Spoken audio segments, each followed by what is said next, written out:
Good morning बच्चों। आज हम लोग हिंदी लैंग्वेज लेसन 2 वर्ण विचार की अभ्यास कार्य का अगला पार्ट, अभी तक हम लोगों ने एक्सरसाइज नंबर 1, 2 और 3 कंप्लीट कर ली बच्चों। वो आप लोगों ने अपनी कॉपी पे भी कर ली है।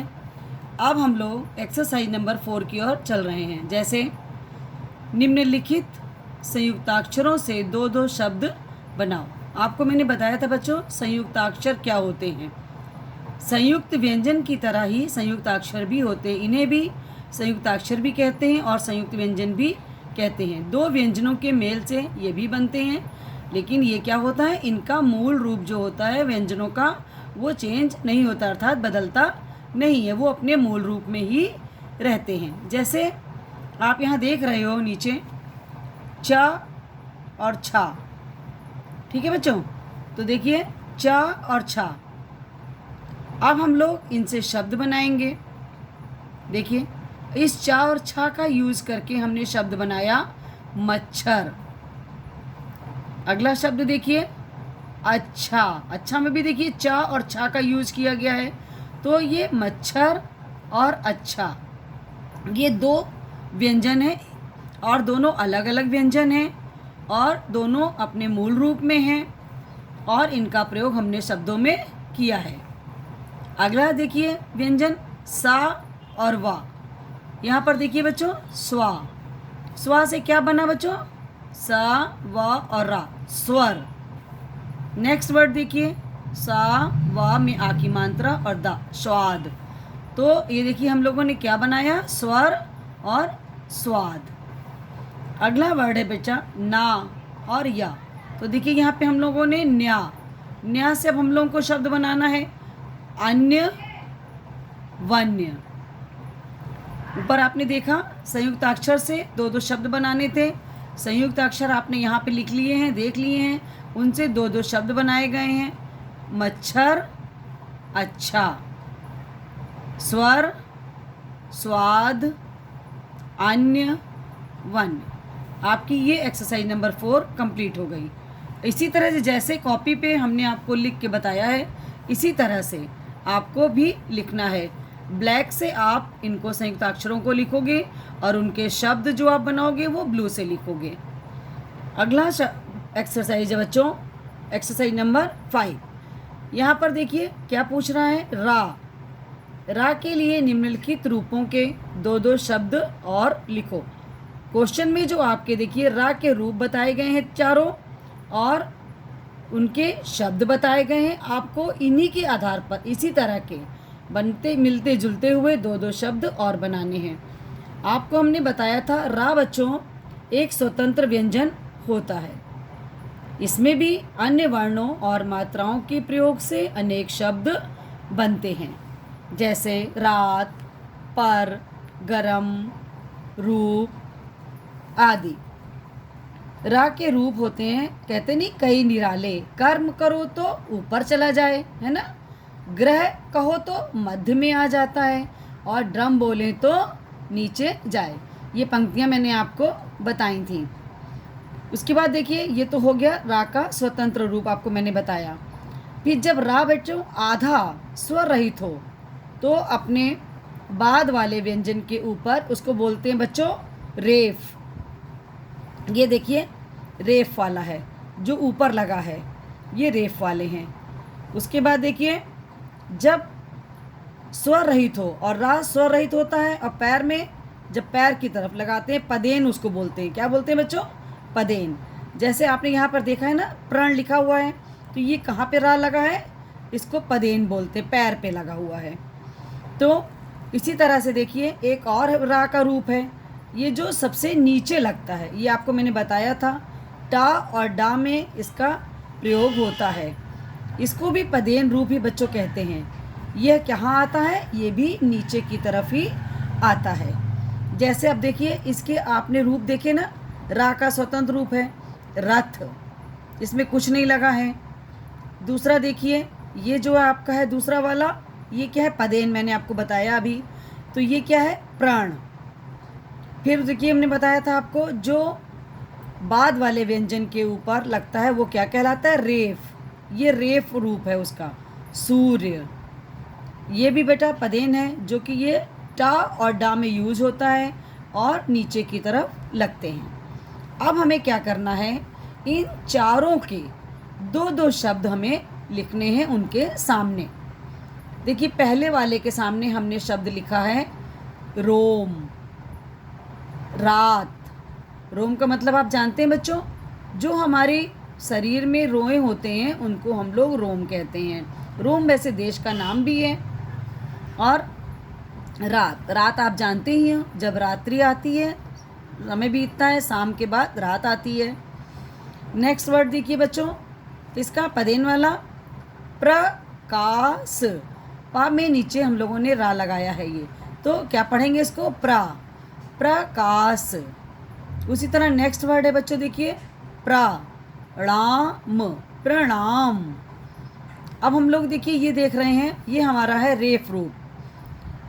जैसे हम इसमें शब्द था ना सूर्य का सेकंड व्यंजन पर देखिए लगा है ये रा। उसी तरह से देखिए दूसरा शब्द हम लोगों ने बनाया धा और माँ, ऊपर लगा है रा, तो हम लोग क्या पढ़ेंगे बच्चों इसको, धर्म। का माँ, माँ के ऊपर रा, क्या पढ़ेंगे इसको, कर्म। अब देखिए हमने आपको बताया पदेन का ये दूसरा रूप, टा और डा के नीचे जो लगता है, आपने यहाँ देखा ट्रेन, टा के नीचे ये ट्रायंगल के रूप में जो रा लगा है इसे बोलते हैं पदेन। नेक्स्ट देखिए डा, डा में नीचे रा लगा है, फिर माँ ड्रम, फिर देखिए ट्रक। यहाँ तक हो गया हमारा एक्सरसाइज नंबर 5। बिल्कुल जैसे मैंने ये बना के लिखा है वैसे ही आप भी लिखोगे। अब हम लोग आते हैं नेक्स्ट उस पर, वर्ण विच्छेद। तो बच्चों देखिए एक्सरसाइज नंबर 6 हमारी है वर्ण विच्छेद। वर्ण विच्छेद बच्चों जिस तरह से मैंने आपको बताया था, एक माला होती है, उसमें कई मोती होते हैं, उनको जोड़ करके हम माला का रूप बनाते हैं, और जब उन्हें हम अलग अलग कर देते हैं तो वो अलग अलग हो जाती हैं, उनको वो मोती कहते हैं, और जब उनका पूरा एक रूप बन जाता है तो वो माला बन जाती है। उसी तरह से बच्चों हम अपने शब्दों के वर्णों को भी अलग अलग कर सकते हैं। शब्द आपके सामने लिखे हुए हैं बच्चों, इनको जब हम अलग अलग करते हैं तो इनको क्या कहते हैं, वर्ण विच्छेद। आप अपनी पुस्तक में भी देखेंगे, और मैंने आपको इसके पहले भी उदाहरण रूप में भी कई शब्द बताए थे बच्चों। अब देखिए यहाँ पर सबसे पहले हम लोग क्या कर रहे हैं, कक्षा। कक्षा में मैंने आपको बताया था जब छा, त्रा, ज्ञा और श्रा ये जो वर्ण आते हैं तो ये संयुक्त व्यंजन वाले वर्ण होते हैं बच्चों। इनको हम लोग जिस तरह से बनाते हैं उसी तरह से विच्छेद भी करते हैं। देखिए का, आपको मैंने बताया था आ जो होता है व्यंजन के अंदर सम्मिलित तो सम्माहित होता है, उसके उच्चारण में ये आ आता है, तो हम लोगों ने यहाँ का लिखा, फिर उसका उच्चारित शब्द जो उच्चारण निकल रहा है और ध्वनि निकल रही है आ की, उस ध्वनि को लिखा। फिर हम लोगों ने बच्चों देखिए छा किससे बनता था, का और शा के मेल से बनता है छा, तो यहाँ पर हम लोग का प्लस सा लिखेंगे तो क्या बना ये बच्चों, छा, और इसमें मात्रा कौन सी लगी है, बड़े आ की, तो यहाँ पर हम लोगों ने बड़ा आ लिखा। तो ये हमारा बच्चा पूरा क्या वर्ण विच्छेद बना, कक्षा। अगला शब्द है हमारे पास बच्चों पढ़ाई। तो पढ़ाई का पहले हमने पा लिखा, फिर उसकी ध्वनि आ लिखी, फिर अड़ा ढा लिखा, ढा के बाद क्या लगा है बच्चों, आ की मात्रा, बड़े आ की, तो यहाँ पर हमने बड़ा आ लिखा, फिर बड़ी ई, क्योंकि ये स्वर है इसका हमें कोई वो नहीं करना है, तो यहाँ पर ये देखिए बच्चों पढ़ाई, ये इसका वर्ण विच्छेद हुआ। अगला वर्ड है बच्चों चित्रण। चित्रण में देखिए बच्चों चा से पहले क्या लगा है, छोटी ई की मात्रा, तो हमने पहले क्या लिखा, चा, फिर छोटी ई की मात्रा का छोटा ई, फिर देखिए हमने आपको बताया अभी ऊपर ना, उसी तरह त्रा, त्रा कैसे बनता है, ता और रा के मेल से त्रा बनता है, तो यहाँ पर हम लोग बच्चों ता और रा दोनों लिखेंगे, फिर उसका उच्चारण ध्वनि लिखेंगे, फिर अड़ा के बाद आ, फिर उच्चारण ध्वनि, ये हो गया हमारा चित्रण। ये एक्सरसाइज बच्चों हमारी कंप्लीट हो गई।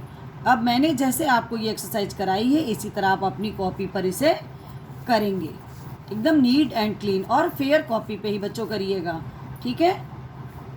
धन्यवाद। अब हम लोग संस्कृत के लिए बढ़ रहे हैं। अब इसके बाद हमारे पास बच्चों संस्कृत का अध्ययन है।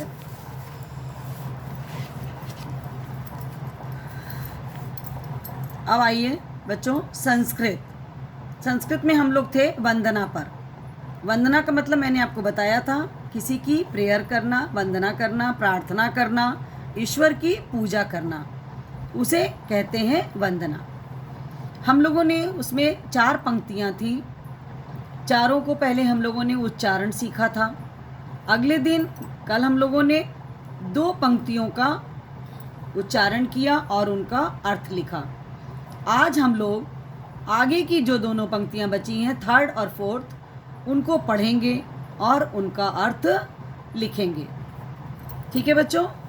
अब देखिए ये पंक्तियां ऐसे हैं। लक्ष्मी कांतम कमल नयनम योगिर्भि ध्यानम नगम्यम वंदे विष्णु भवभयहरम सर्व लोकेक नाथम।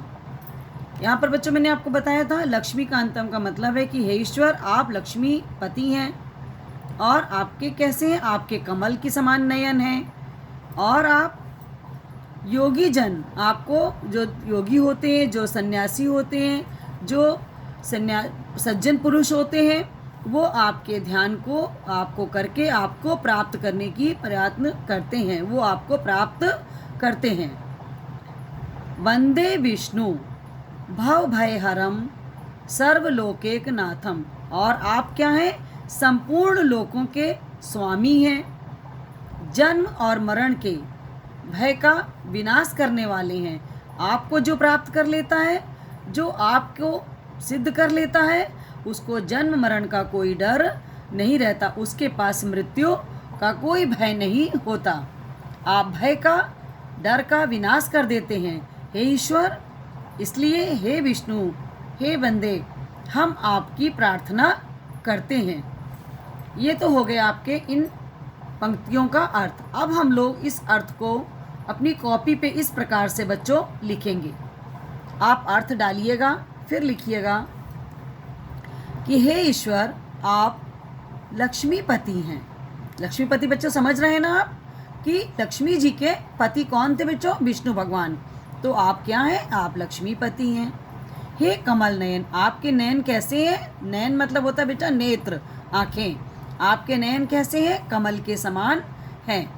हे श्री हरि विष्णु, मैं आपकी वंदना करता हूँ या मैं आपकी वंदना करती हूँ। योगी जन, ये लास्ट वाला वर्ड है देखिए, योगी भी ध्यानम निगम्यम।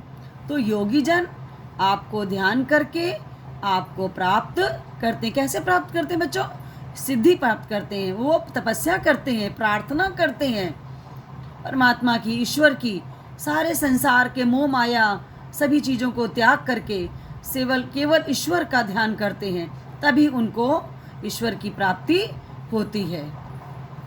आप जो हैं संपूर्ण लोकों के स्वामी हैं। यहाँ पे आपने देखा ना बच्चा, सर्वलोकेक नाथम। तो आप संपूर्ण लोक के मतलब पूरे संसार के आप स्वामी हैं और भव भय हरम, और जन्म और मरण के भय का विनाश करने वाले ईश्वर हैं। हम सब आपकी वंदना करते हैं। हे विष्णुपति, हे लक्ष्मीपति विष्णु भगवान, हम आपकी वंदना करते हैं। आपने इन पंक्तियों का अर्थ अच्छी तरह बच्चों समझ लिया है अब, और आपने इसको अब लिख भी लिया होगा। इसे नीट एंड क्लीन लिखिएगा बच्चों। आज हम लोगों का वंदना का चैप्टर ख़त्म हो गया है। अब हम लोग इसके आगे न्यू लेसन 1 से स्टार्ट करेंगे बच्चों। इसलिए ये वाला काम आप जितना वंदना का था, चारों पंक्तियाँ, उनके अर्थ आप अपनी कॉपी पर अच्छी तरह से नीट एंड क्लीन वर्क कर लीजिएगा। और संस्कृत का पीरियड हिंदी के पीरियड के तुरंत साथ में ही स्टार्ट होता है बच्चों। तो जैसे हिंदी का वीडियो ख़त्म होता है वैसे ही उसी वीडियो में आपका संस्कृत का स्टार्ट हो जाता है। तो ध्यान से पूरा वीडियो देखा करिए बच्चों और ध्यान से उसे लिखा करिए। धन्यवाद बच्चों।